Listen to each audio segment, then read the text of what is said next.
Amen.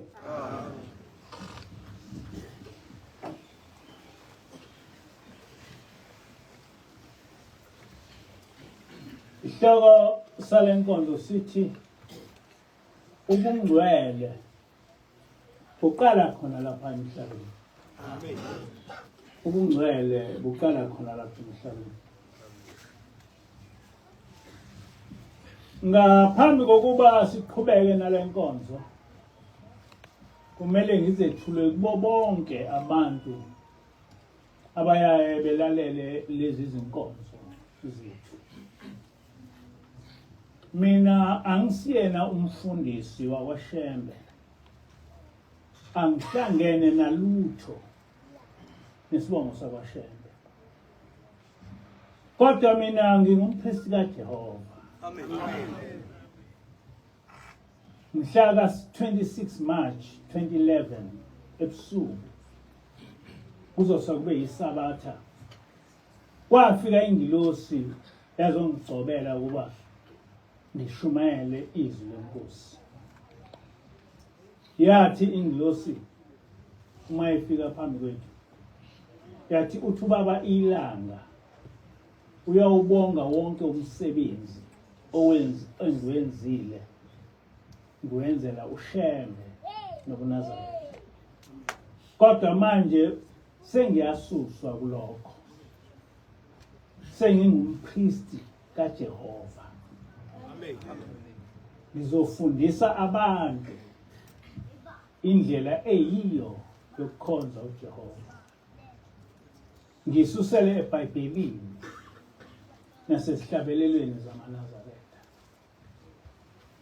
Ingilosi yavula incwadi kaZakhariya 3 verse 1-7 efundeka kanje. Wayesembonisa uJoshua umpristi omkhulu emi phambi kwengilosi kaJehova, noSathane emi ngakwesokunene sakhe ukumelana naye. uJehova wathi kuSathane, uJehova uyakukhuza Sathane. Yebo, uJehova ulikhethile iJerusalema, uyakukhuza. Lo akusiso yini isikhuni esephulwe emlilweni na? uJoshua wayembethe izingubo ezingcolile emi phambi kwengilosi. Yathatha yasho kwabemi phambi kwayo yathi, mkhumuleni izingubo ezingcolile. Kuyena yathi, bheka, ngidedisile kuwe ububi bakho. Ngiyakukwembathisa ezobukhosi. Ngase ngithi, mamabeke isigqoko esihlanzekileyo ekhanda lakhe. Bamembathise izingubo. Ingilosi kaJehova isemikhona. Ingilosi kaJehova yagomela kuJoshua.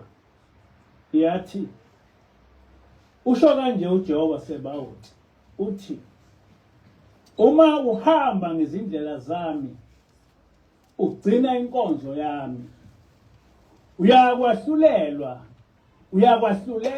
endlini yami, ugcine namagceke ami. Ngiyakukunika ukuba uhambe phakathi kwalaba bantu abami lapha. Amen. Amen. Ingilosi uhlaleleni yabe isithi kimi, lo Joshua umprofeti uZakhariya owayeprofetha ngaye nguwe, isho kimi. Amen. Ungumpristi omkhulu kaJehova. Amen. Ingilosi yabe isingifaka isigqoko ekhanda, lesi sigqoko lesi. Isingembathisa lezi zimbatho engisifakile lesi. Zonke izembatho zobupristi ziku-Exodus 39.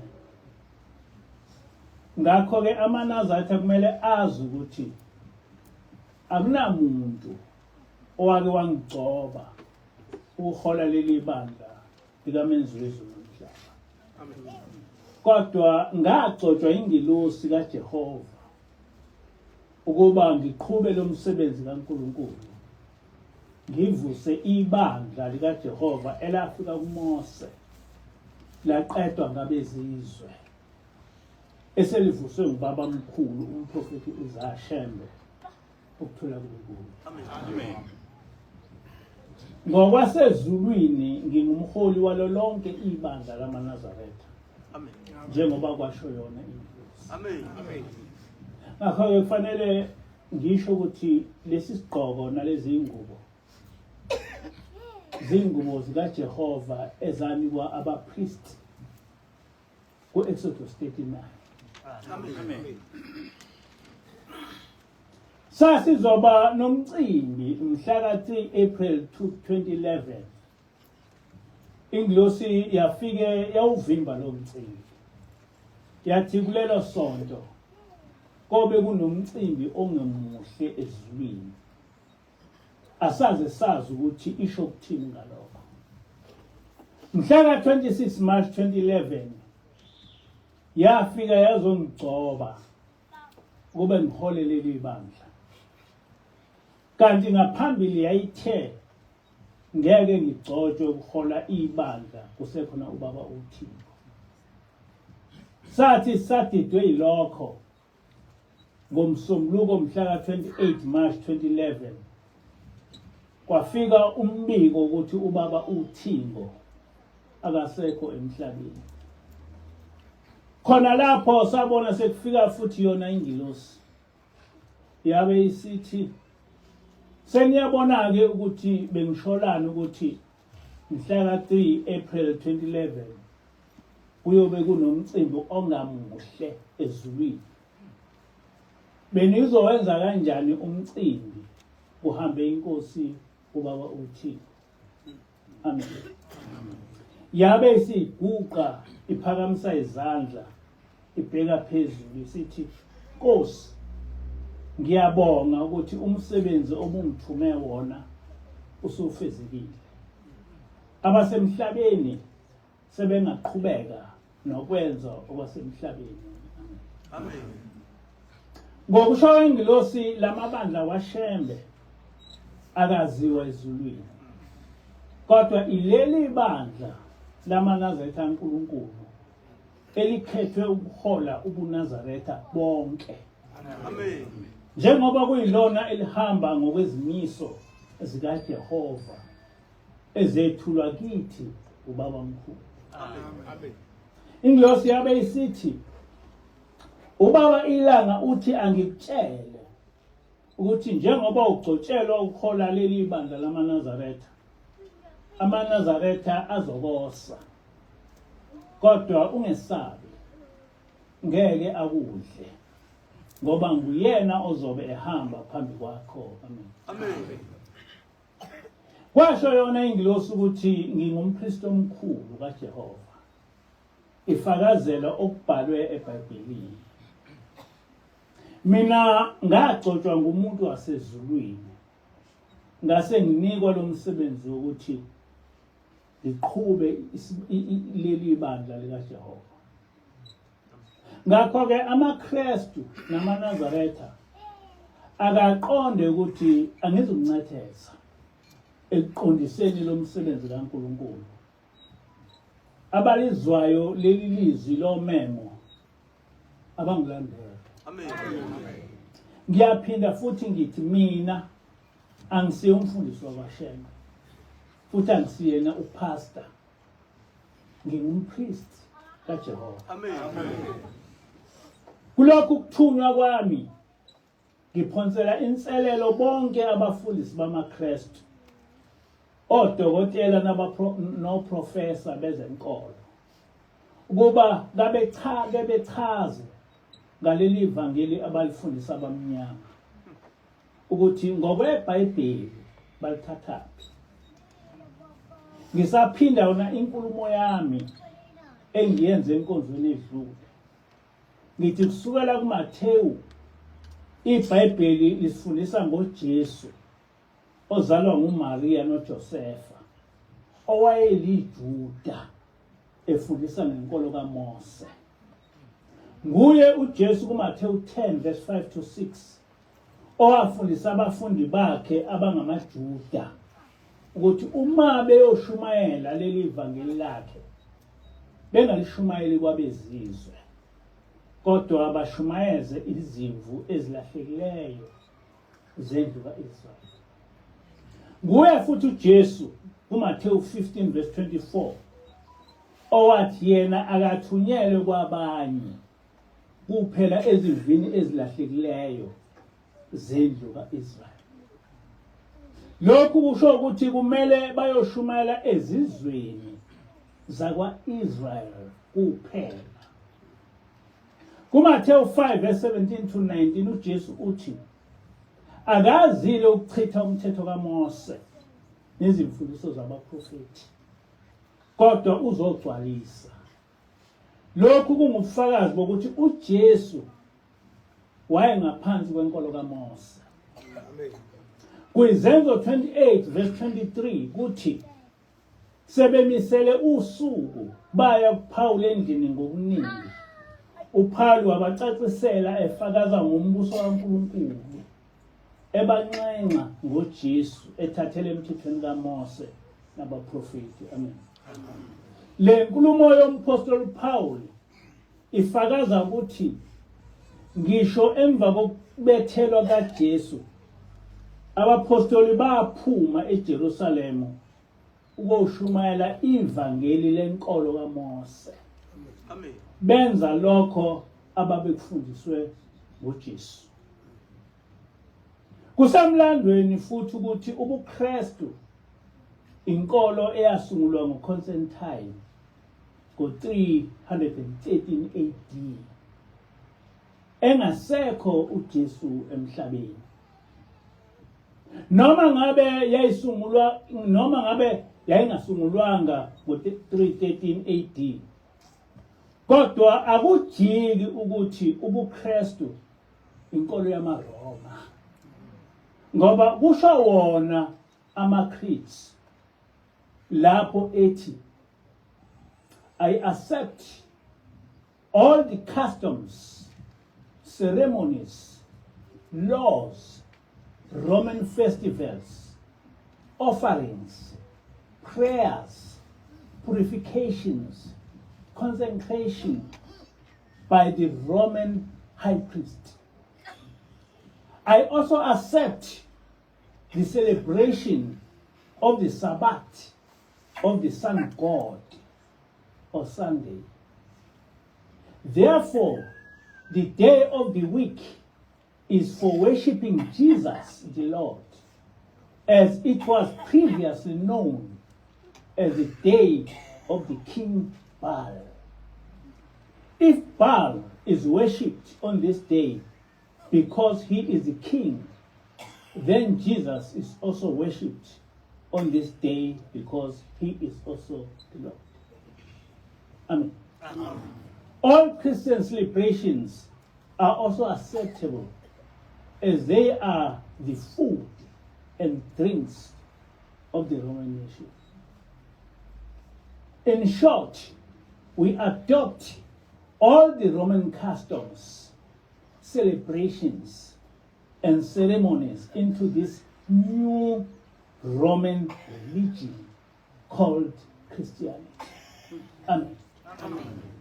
So amaKristu mayengazakazi kodwa amaCreeds achaza kahle ukuthi inkolo yamaKristu inkolo yamaRoma nokuthi enkolweni yamaKristu kukhonzwa isithixo uBaal. Akusho mina, kusho amaCreeds oKristu. Ngakho ke amaKristu akahlangene noJesu lo owayekuthiwa uYashua. Mhlawumbe bahlangene noJesu wakhiwa amaRoma njengoba wakhiwa amaRoma kodwa abahlangene noJesu abahlala bekhuluma ngayo. Lokho kufanele bekucacise bethi bekholwa bekwazi ukuthi kumi kanjani, because history is history and no one can change it, because ihisi isho into eyenzeka. Kusho wona ama-creeds enkolo yobuKristu ukuthi kafuphi siyawemukela onke amasiko nemigubu yesizwe samaRoma kule nkolo entsha yamaRoma ebizwa ngokuthi uKristu. Kusho amaKristu. So yini bezame ukuthi be-confuse izinto ey'clear kangaka? They must go and read. Uma kukhona ongiphikisa kulokho kusho engikushoyo, he must come out and face me. Kodwa namuhla ungathola amaKristu evula iBhayibheli efunda izahluka abathi ziphikisa ukugcina kweSabatha. Yize iSabatha lachithwa ngama-creeds amaRoma lingakabikho iBhayibheli, ngabe amaKristu akakwazi lokho? Ngoba amaKristu abakhona ngo-335 AD iBhayibheli laqala ukubhala ko-400 AD. Sekudala amaKristu akhona, sekudala inkolo kaJehova yachithwa. Njengoba kusukela kuMathewu kuze kofika kwizenzo, uJesu usalokhu engaphansi kwesizwe samaJuda. Manje bamhlanganisa kanjani nenkolo eyasungulwa ngamaRoma, okuyisizwe esachitha inkolo kayise uJehova? Inkolo kaMose yachithwa ngamaKristu. Basho ukuthi sebethi manje uJesu ewayengamaJuda wayehlangana ngaphi nokuchitha inkolo kaJehova? uJehova ngoba uyise, uJesu wayesuka ezulwini. Why are they making us fools? Ngabe abefundisi babaKristu abamnyama kanye nezifundiswa zabo zezenkolo ababoni ukuthi ubuKristu inkolo yamaRoma? Ngakho uJesu ngokweBhayibheli akakho nhlobo kule nkolo. Bafundiswa ngubani ukuthi ubuKristu buhlangene nenkolo eseBhayibhelini? Bafundiswa ngubani lokho? Ngoba iBhayibheli is very clear from A to Z ukuthi uJesu wayebe eliJuda futhi wafundiswa ngenkolo kaMose. Bakuthathaphi manje ukuthi uJesu wayenenkolo yabo? Owayithathaphi? Ngoba uJesu wafa ngo-33 AD ubuKristu ngakabikho, futhi efela enkolweni yesizwe sakhe. Ngicela abafundisi benkolo yobuKristu bengicacisele ukuthi uJesu lo okwiTestament Elisha wahlanganisa nini nenkolo yamaRoma. Incazelo engiyithola kulaba abafundisi nezifundiso zamaKristu ibalekile, ngoba ngithunywe ukuvusa inkolo kaJehova.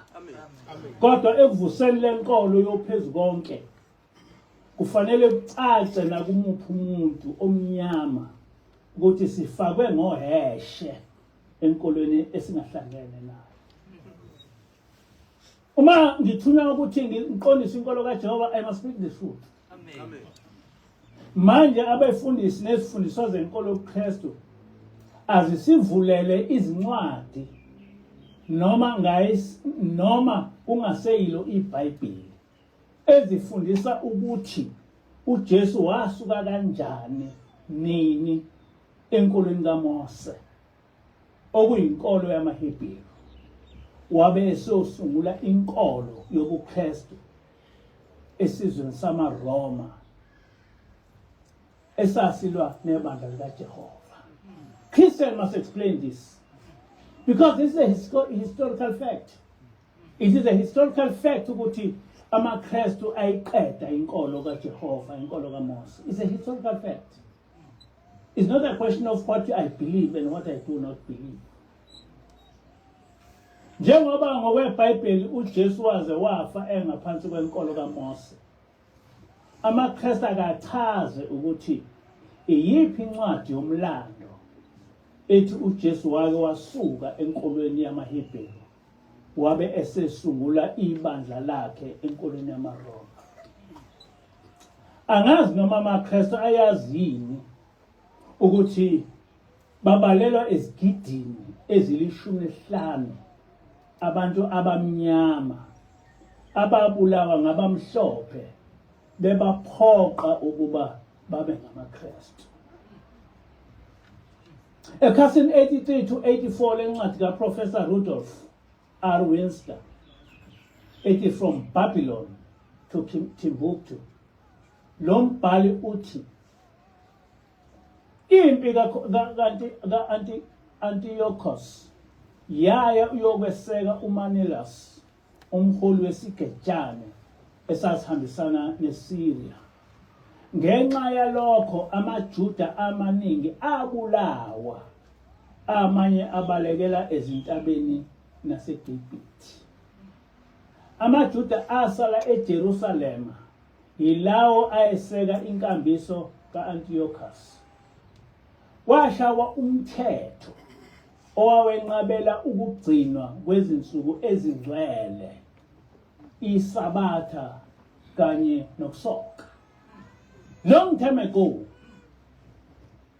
amaRoma awushaya umthetho ukuthi lingagcini iSabatha nokusoka kungenziwa. But Christians don't talk about that. Bavele befunde nje iBhayibheli, ungazi ukuthi ngalesikhathi kushaya umthetho lalikuphi iBhayibheli. Umfanekiso obaziweyo kaJupiter wamiswa ethempelini elingcwele ngenhla kwe-altar. Kulo mfanekiso amaRoma enza imihlatshelo ezingulube, isilwane esisinengiso kumaJuda. Ngenxa yokuzingelwa ngezizathu zenkolo, umpristi omkhulu u-Onias III, owayebekwe ngokusemthethweni kanye namanye amaJuda, babalekela emazweni ase-Afrika njengaseGibhithe naseLibya. Imbangela eyaholela efudukeni kwamaJuda kwaba izimpi, ukuhlukunyezwa ngamaRoma ngokwenkolo kanye nohwebo. Lesi simo senza ukuba kugcine kunamaJuda afudukela eAfrika. Ngonyaka ka-65 BC, izimpi zamaRoma ngaphansi kukaJenene Pompey zalithumba iJerusalema. Ngeke kodwa wezwa amaKristu ekusho lokho uthi iJerusalema lahlakazwa liqedwa amaRoma. Lo inkulumo yabo. Lokhu kusifundisa ukuthi ngisho uJesu engakazalwa, amaRoma ayihlale ewahlukumeza amaJuda. Ngo-70 AD uJenene uTitus wamaRoma wawuqeda ngenkemba umbuso wamaJuda. This is history. Ngesikhathi salaba babusi bamaRoma kwenziwa izinto eziningi ezibuhlungu kulawo maJuda ayesasele eJerusalema. Kusukela ngesikhathi sikaPompey kuya kwesikaJulius Caesar, alinganiselwa esigidini amaJuda abalekela eAfrika, exoshwa, ukuzingelwa nokugqilazwa ngamaRoma. This is a history which you will never hear emasontweni amaKristu, ngoba sebedlele uphoyizeni wamaRoma. Mina-ke angondlile, ngithunywe uNkulunkulu ukuthi Amen. izimakethe zazigcwele izigqila ezingamaJuda amnyama. kuDeuteronomy 28 verse 64 kuthi uJehova uyokuhlakazela ezizweni zonke kusukela kolunye uhlangothi lomhlaba kuze kufike kolunye. Uyokhonza lapho abanye onkulunkulu bemithi namatshe ongabaziyo wena nokhokho bakho. Lesi siprofetho kanye nezinye eziqukethwe kuDeuteronomy 28 verse 15 to 68 zehlela amaJuda amnyama emva kokuba engayithobelanga imithetho kaNkulunkulu. Ngamanye amazwi iBhayibheli kwangamaJuda amnyama, kwangabantu abamnyama. Izizwe eziningi zathuthela amaJuda ebugqilini. Amadodana kaIsrayeli asabalalela wonke umhlaba, ahlabelela kuwo wonke amazwekazi omhlaba. Amen. Yeah. Abantwana bakwa-Israyeli thina amaJuda amnyama. Kodwa amaKristu akakwazi lokho, kodwa amaJuda yilabo abelungu abamhlophe, ama-Ashkenazi. Kusho umuntu amnyama ngoba akafuni ukufunda. Usho into esawubala eyaziwa ukuthi amaJuda yithina, amaJuda abantu abamnyama. Lapha kucacisiwe ukuthi abantwana bakwa-Israyeli kwakungabantu abamnyama. Ngifikelwa usizo olukhulu uma ngicabanga ukuthi namuhla sekuyinzalo yamaJuda esilwela ukuphendula amakholwa esizwe simnyama ethi akamukele inkolo yobuKristu okuyiyo eyabulala okhokho bethu. Angikwazi ukufihla lokho because that's a fact. Inkolo yamaRoma eyaqeda inkolo kaMose. Inkolo yamaRoma eyabulala abantu abamnyama. Manje sekungabantu abamnyama kufanele be kuKristu. Why? Why? Bazothi abantu uma beziphukuphuku bese befuna bengatshela ukuphukuphuku kwabo.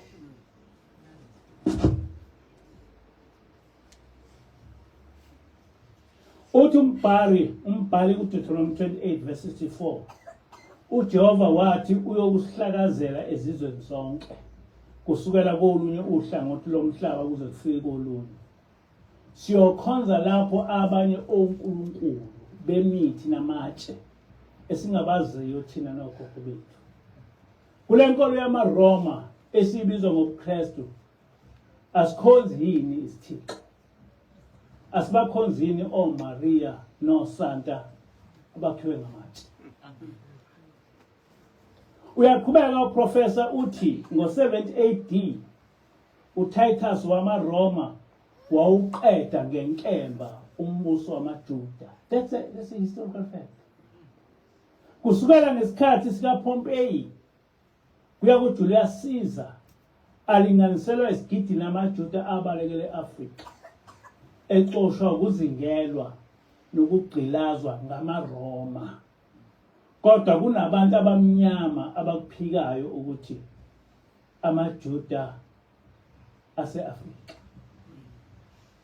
Uyaqhubeka nombhali uthi lesi siprofetho kanye nezinye eziqukethwe kuDeuteronomy 28 verse 15 to 68 zehlela amaJuda amnyama emva kokuba engayithobelanga imithetho kaNkulunkulu.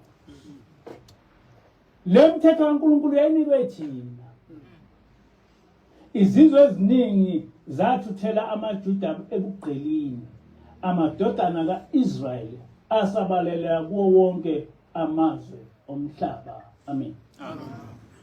Kodwa okuyisimanga nokudakisayo ukuthi sekuyisizukulwane samaJuda esesilahle inkolo yokhokho baso okuyinkolo yophezulu konke. Sajoyina inkolo yamaRoma okuyiwo aqeda lenkolo yokhokho bethu ngamaCreeds. Shame on us. Isizwe simnyama sikhohliseka kalula ngendlela esimanga. Samukela noma yini esitshelwa ngoba sibabo. Ilesi sizwe esamukela ukuthi kukhona uJesu owayeliJuda. Kodwa wabe esezoba ngumsindisi noNkulunkulu enkolweni yezitha zikaJehova. Onguyise kaJehova, onguyise kaJesu. What a confused nation. Okuliqiniso ukuthi amaKristu esizwe simnyama amlahlile uJehova. Akhetha inkolo ekhonza isithixo esungulwe ngumuntu wabezizwe nowayengakholiwe. Ngoba inkolo yobuKristu yasungulwa nguConstantine, but Christians don't want to say it now. Sebethi inkolo yobuKristu yasungulwa uJesu kanjani? Ngoba it is history ukuthi inkolo yobuKristu yasungulwa uConstantine orili Roma futhi owayengakholiwe. Kodwa manje kubezwe besho njalo abashumayela ngento eyenzeka. Abangakhi into bese beshumayela ngento engenzekanga. Abashumayela ngento eyenzeka ukuthi umuntu owasungula ubuKristu uConstantine hayi uJesu. Abachaza okwenzeka historical ukuthi uJesu waye engumJuda engaphansi kwenkolo kaMose. Because even in the Bible, even in the New Testament, uJesu appears nabo bonke abalokhuza as abantu ababe ngaphansi kwenkolo kaMose. NamaNazaretha amhlubukile uJehova. Bazakhela onkulunkulu babo omhlaba abazogcina ngokubhujiswa kanye nabalandeli babo. Phela ngizokusho konke ngoba mina ngithunywa ukuthi ngiqondise indaba kaJehova. Amen. Whether ngumKristu noma umNazaretha ngizomncetheza. Amen. Ngoba kwafika ingilosi kimi ngihamba ngenyawo yangitshela ukuthi ngithunywa ukuthi ngiqondise inkolo kaJehova. Amen. Ngakhishwa ebandleni lamaNazaretha kwathiwa qondisa inkolo kaJehova. And I'm doing that. Amen. Mina ngithunywe ukuba ngivuse inkolo kaJehova owayiletha kithi ngenceku yakhe uMose yaqedwa ngabezizwe. Kodwa manje lapha eSouth Africa efike yavuswa umprofeti kaJehova ubaba omkhulu. Amen. Abafuna ukuya ezulwini likaJehova abangilandela. Amen. Abafuna ukuya emazulwini abanye uNkulunkulu ababalandele labo uNkulunkulu babo. Amen. Sibaningi simenyiwe. Kodwa bayingcosana abakhethiweyo. Ngabe ugcine ngokumenywa noma ukhethe ukulandela uJehova uNkulunkulu wethu. Thina esihamba ngokwezimiso zikaJehova singcwele. Umuntu ongcwele uhlala ekungcweleni kuze kube sekupheleni kwensuku zakhe. Uma usungcwele uba ngumuntu okwenyanyayo ukwenza isono. Ufundisa inhliziyo yakho ukwesaba nokuthanda uJehova ngayo yonke inhliziyo yakho nangawo wonke umphefumulo wakho. Ubokwazi ukuthi uJehova uhlala eseduze kwakho ngesikhathi zonke. Futhi uyayazi yonke imicabango yakho. Ngaso sonke isikhathi ungayicabangi into ozothi uma uJehova ekubona uyicabanga ejabhe ngawe. Ungayibuki into ozothi uma uJehova ekuthola uyibuka ajabhe ngawe. Ngokuba khona izono esizenza ngokuzibuka njengamakhono nokunye okunjalo. Okuthi uma leyo nto uyibuka bese uyayifisa kanti ufisa isono njengokufisa umfazi womuntu. Ungayilaleli into ozothi uma uJehova ekubona uyilalele ajabhe ngawe. Ukulalela kukhulunywa imikhuba nokunye okunjalo kuyisono uNkulunkulu. Ungayikhulumi into okothi uma uJehova ekulalele uyikhuluma ajabhe ngawe. Ziningi kakhulu izono esizenza ngokukhuluma njengokuhleba, ukuqamba amanga, ukuthuka inhlamba nokuningi okunjalo. Ungayiphathi ngesandla sakho into ozothi uma uJehova ekuthola uyiphethe ajabhe ngawe. Ungantshontshi. Ungahambi ubamba abantu besifazane ngezandla zakho. Ungahambi ushaya abantu kungenasidingo ngoba wena ungcwele. Ungahambeli endaweni ozothi uma uthi uhambela kuyo uJehova adumale ngawe. ungathi ulikholwa uhambele imidanso nazo zonke izindawo lapho ungadunyiswa khona uJehova. Isono uyasenza ngomzimba wakho wonke. Ngakho kumele wonke umzimba wakho uhlale ungcwele. Ungaligodi ikhanda lakho nesiliphu sakho. Ungawafaka amathathu emzimbeni wakho. Ungazigcabi umzimba wakho. Umuntu ongcwele akahlobongi futhi akaphindi. Noma ngwesilisa noma ngwesifazane.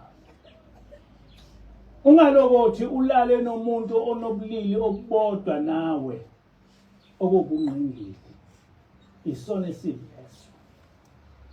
Yathi ingilosi ivangeli lokuvimba obungqingili sihlale silishumayela ukuze abantwana bethu bangazimbandakanyi nabo. Ngoba lesi isenzo esisinengi sesikhulu kuJehova. Ithi ingilosi isihogo songqingili sibi kakhulu. Ngoba ekufeni kwakho uhlala odakeni lwamangcolo. Uhlale udla ubuye uxove amangcolo. Uwabhixe ngasemzimbeni wakho. Ngakho-ke noma ungazivikela kanjani uma uselapha emhlabeni, kodwa ekufeni kwakho uyovele utshengiswe indawo ehlala abanjengawe. Nawe uyolixova udaka lwamasimba. Uyathanda awuthandi. Kasitshela ngiyosi ukuthi izwi longqingili udaka lwamasimba. Ezinye izono asikhulunywa emabandleni, kodwa mina ngizosikhuluma ngoba ngithunywe ukusa abantu ezulwini. Amen. Ungavumeli ukwenza ucansi nomunye umuntu ngemicabango. Lokho kuthiwa masturbation. Noma ungowesilisa noma ungowesifazane. Umuntu ongcwele akayenzi masturbation ngoba isinengiso kuJehova. Kulesi sikhathi samanje abantu nezingane zibuka imikhuba yocansi. Kule mikhuba kufundiswa ukwenza izitayile eziningi zocansi. Kodwa ezingemukelekile kuJehova. Noma ngabe nishadile, anivumelekile ebungcweleni ukubuka amaphone noma ukwenza izitayela zocansi ezisiningi sokuJehova.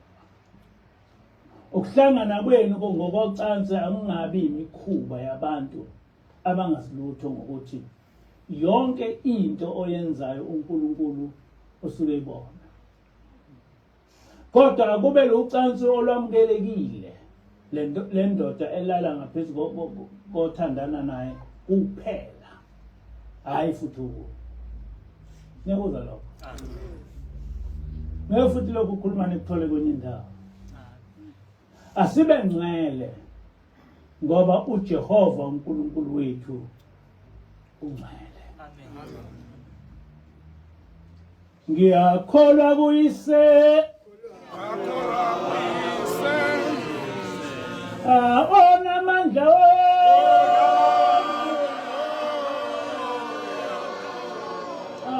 bomdali wezulu nomhlaba wena kumoya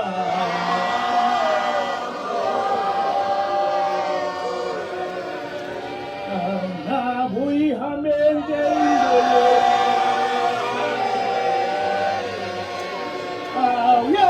Nazareth.